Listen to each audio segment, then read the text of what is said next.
На этом уроке живописи в музыкально-художественном педагогическом колледже неизменно пустует только одно место. Однокурсники оставляют его для Насти, потому что верят, что вскоре она вновь сядет за мольберт. Данная беда сплотила, наверное, курс. Все очень переживают и сочувствуют. Ставить себя на ее место и понимать, насколько все это страшно. Поэтому полностью проникаюсь сочувствием, как и все. У Насти острый лейкоз, и помочь ей может только трансплантация костного мозга. Подходящих доноров в России практически нет. Легче его найти в Германии. На лечение девушки нужна крупная сумма денег – 1 800 000 рублей. Вместе с неравнодушными собрали уже большую часть. В сборе недостает всего 80 000 рублей. У нас в группе есть флешмоб «Капелька добра».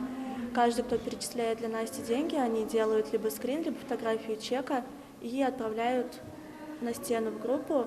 Естественно, все пишут слова благодарности в комментарии. Сбор вели студенты, преподаватели, организовывали флешмобы и обращались и в российские фонды. Наша телекомпания сделала ряд сюжетов, чтобы помочь собрать деньги. И сейчас они фактически собраны. Поиск доноров в Германии уже начали. Фонду Стефана Морша в Германии перечислили 6 000 евро. После того, как его найдут, донора привезут в Россию. Операция пройдет в Санкт-Петербурге, и врачи дают оптимистичный прогноз. Врачи говорят, что должно быть все хорошо, что надежда есть. Всем людям, которые остаются неравнодушны к нашей беде, всем большое человеческое спасибо.